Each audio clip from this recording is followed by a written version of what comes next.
Music before notation, sound before sight. I say let musicality flourish as literacy develops. Don't start with literacy, start with music.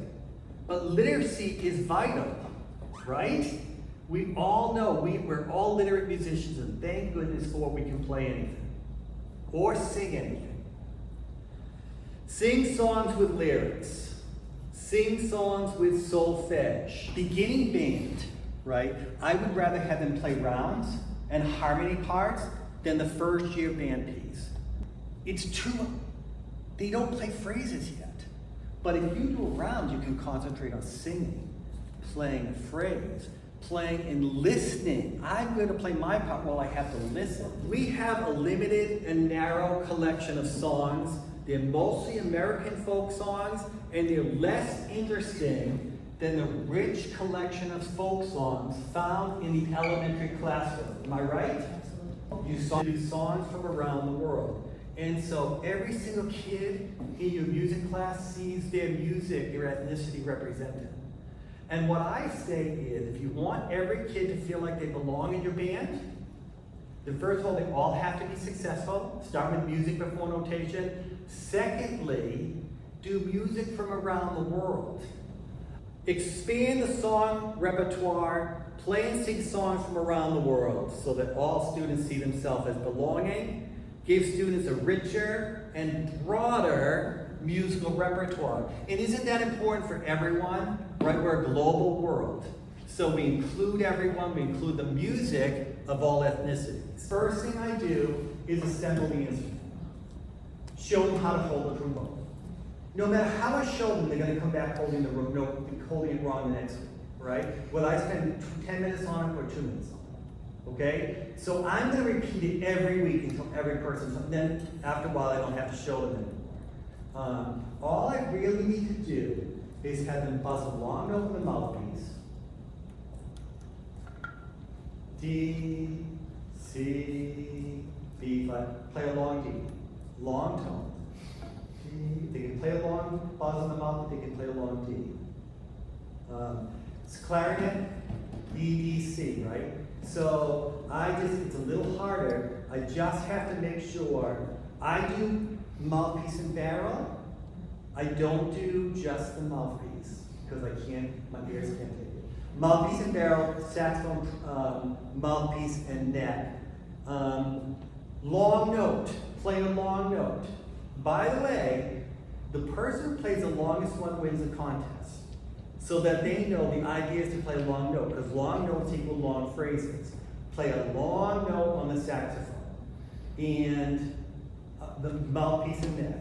Once they can do that, and I have to go through and adjust their reeds, I'll show them how to do it, and then I'll show them how to play B, A, and G. I want them to go home and play songs right away. And then they can come back and they can play 7 B radio songs. Some people say, if you can't read it, you have no right to play it. You have to be able to read and play it. I say if you can't sing it, you have no right to play it. If you can sing it, play it. And then let the musicality happen and add the literacy. Okay? Just a different way of looking at it. You'll eventually get the literacy piece, but you don't need it the first week. You need the song the first week. All right? Okay. Allocating class time for creating music fosters well-rounded musicians and encourages students to see themselves as creative individuals, not just readers of notation. I want kids to see themselves as creative. Therefore, I create in every music class. Once you can play EDC, you can make up your own song. Someone looked horrified that I did that, because you don't have time, do you? But do we have time? Do we dare not develop creative people? Important. We connect our music. So I'm saying connect to the elementary general music curriculum. Start with what kids know, whether that's an ORF creativity program, then you're more creative, or whatever it is, connect to your own curriculum. The biggest crime as a music department head in music education today is we can't even connect from one grade level to the next. Imagine, Steve Jobs said, don't think about what you can do in 1 year, think about what you can do in 5 years. Beginning band in 5th grade is the 5th year of music, it's not the 1st year of band. You build on what they know, and then all of a sudden, and let me tell you, they know more than ever before. The general music curriculum is killing it today, and we have a lot to learn from them. Of instrumental music in favor of more versatile ensembles with a wider repertoire and opportunities for creating and improvising. This is not either or, both and. Imagine in your 45-minute rehearsal with a middle school band, if you took time to create. Let's all improvise on a pentatonic scale. If you took time to create, and if you took time, this is another thing that I say, more versatile music. I think in addition to band repertoire, even in middle school, we should be doing songs from around the world. Because what kids are gonna do at home, they may not really want to practice a third clarinet part, but they might like to play a cool version of Samba La Lay at home. They might just want to play Happy Birthday at home.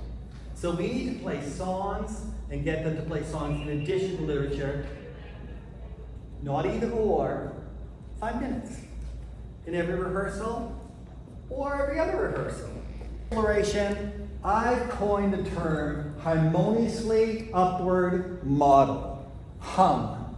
I just was thinking of a way of, instead of saying, we want to prepare kids for a high school band. What if only 10% of them make it up to there? Did we teach 90% of the kids? What if only 1% made it up there? And that's happening in some schools in Massachusetts. We're starting all these beginners, they stop playing. They move harmoniously upwards together. What if all the stuff they learned in general music, we continue building? The general music teacher teaches all the kids. All of them. And they're all engaged. What if the band director picked up on that and did songs from around the world and took the skills that the kids already know, and we did creating, and we did music from around the world, and everyone saw themselves belonging in the band? That's my thing. Build on success, it's win-win. And when I say win-win as opposed to top-down, now the high school band director, instead of getting a marginal number of kids who were prepared specifically for the experience that they wanted, now they're getting this broad group of people. Maybe you have 2 ensembles. Maybe you have a world ensemble of music of the world, mariachi band, and African drumming. And you have your select wind ensemble. Or, better yet, maybe you have 100 kids in the same group and you do some of everything. You do the music of Frank Kelly, and you do some mariachi music. You can do it all. I think I'd like to see our ensemble become more diverse, and more participation. This is what I made up. Students progress musically upwards together, will hear a gradual crescendo, vibrant, harmonious sound like the steady resonance of a hum. This is my band method. You can see here 50 songs from around the world. Sing with lyrics, solfege, and rhythm syllables before playing. Accompaniment videos on YouTube. Yes.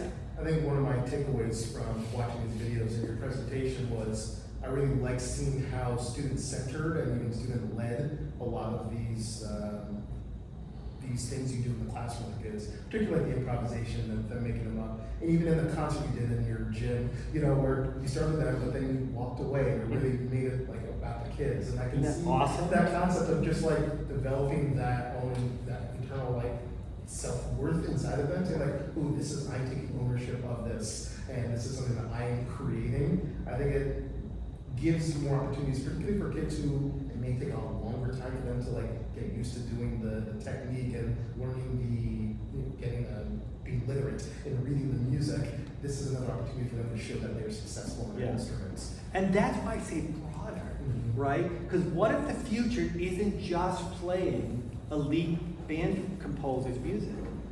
What if it's that plus playing a little mariachi music or a little bit of creating? Think broader, more versatile. Once you develop these skills and you are providing them in different fun ways, then they can take it and do what they want to do. And it gives them more variety, more opportunities. I love that. Do you notice when I started, I see myself, and I didn't when I first started, I see myself as a song leader. I like to stand up and teach songs and lead songs. Whether I'm in front of, I'll even do that if I'm at a party. I'll pick a song that everyone knows and I'll lead. Because I think, remember that old MENC book, Get America Singing Again? Do you remember that? Yeah, so we're showing our age. It was a while ago. But what are we going to do? They're not going to play the third clarinet part 50 years from now, but they'll play songs. We are building lifelong musicians who happen to be in our band and get to play this beautiful music of Alfred Reed, Robert W. Smith, Frank Kelly, and I could go on. But they can be broader, and they can do a little creativity, and they can play songs from around the world, and they can go home and play songs and play songs.